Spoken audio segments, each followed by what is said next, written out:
Hi అండి. అందరూ ఎలా ఉన్నారండి? బాగున్నారా? నేనైతే చాలా బాగున్నానండి. ఈ చేపలు చూడండి. ఈ చేపలు బొచ్చి చేపలండి. చిన్న సైజు అనమాట. చేప ముంచుకున్నాను, అందుకే చాలా టేస్ట్గా ఉంటాయండి. ఫ్రెష్ చేపలు అన్నమాట ఇవి. వీటితో అయితే టమాటా గ్రేవీ కర్రీ అయితే చేసి చూపిస్తానండి మీకు ఈరోజు. కాజు టమాటా గ్రేవీ కర్రీ అండి. అదిగోండి, జీడిపప్పులు కొంచెం ఎక్కువ తీసుకోవాలి. అల్లము, వెల్లుల్లి, టమాటా, ఆనియన్స్, గసగసాలు, ధనియాలు, లవంగ, దాల్చిన చెక్క, స్టార్ అనాస, మరాఠీ మొగ్గ మొత్తం అండి తీసుకోవాలి. కొంచెం ఎక్కువ మోతాదులో తీసుకోవాలన్నమాట గసగసాలు. ముందుగా జీడిపప్పుల్ని, అల్లము, వెల్లుల్లి, మొత్తం ధనియాలు, గసగసాలు, ఇవన్నీ స్పైసెస్, తర్వాత ఆనియన్స్ వేసి మెత్తని పేస్ట్లా పట్టేసుకోవాలండి. కొంచెం చింతపండు తీసుకోవాలండి, మరీ ఎక్కువ తీసుకోకూడదు. పెద్ద నిమ్మకాయ సైజు కంటే కొంచెం ఎక్కువ ఉంటుందండి చింతపండు. గుజ్జులా తీసుకోవాలన్నమాట. పొయ్యి మీద కళాయి పెట్టుకున్నానండి, ఆయిల్ పోసుకున్నాను, హీట్ ఎక్కుతుంది. ఉల్లిపాయలు వేసుకోవాలండి. ముందుగా పచ్చిమిరపకాయలు వేసుకోవాలి, పసుపు వేసుకోవాలి. చూడండి, ఉల్లిపాయలు పచ్చిమిరపకాయలు బాగా వేగాయి కదండి. ఇప్పుడు ఇందాక చెప్పాను కదా మసాలా ప్రిపేర్ చేసుకోమని, ఆ మసాలా వేసుకుంటున్నానండి. కలుపుకుందామండి. బాగా కలుపుకొని బాగా మగ్గాలండి. పేస్ట్ కాజు వేసాం కాబట్టి చాలా చాలా చాలా చాలా టేస్ట్గా ఉంటుందండి.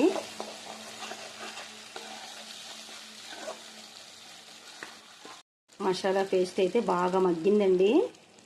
ఇప్పుడు టమాటాలు వేసుకుందాం. కలుపుకోండి.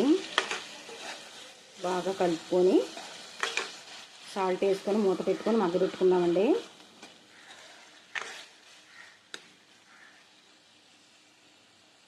సాల్ట్ వేసుకుందామండి. బాగా కలుపుకోండి.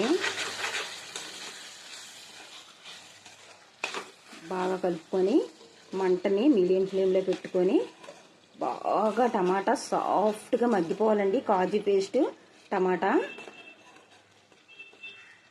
చూడండి, టమాటా అయితే సాఫ్ట్గా మగ్గిందండి చాలా వరకు. ఇప్పుడు కారం వేసుకుందాం. కారం వేసుకుందామండి. మీ కారానికి తగ్గట్టుగా మీరు వేసుకోండి. కలుపుకుందాం. బాగా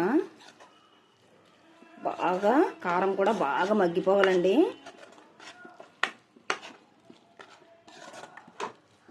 ఆయిల్ పైకి స్ప్రెడ్ అయినంత వరకు మగ్గాలన్నమాట.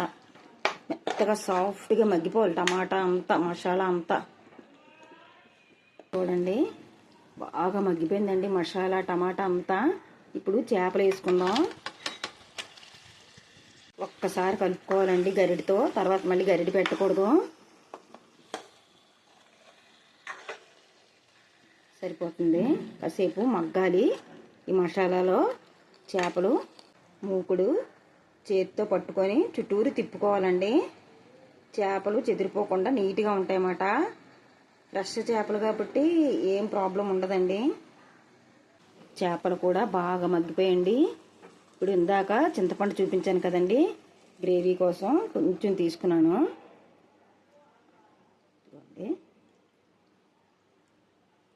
మంచిగా పోసుకొని బాగా ఒకసారి కలుపుకోవాలండి. నేనైతే నెమ్మదిగా కదుపుతున్నానండి. చుట్టూరు తిప్పుకుంటే సరిపోద్ది. తిప్పుకుంటాను నేను, మీరు కూడా తిప్పుకోవడానికి ట్రై చేయండి.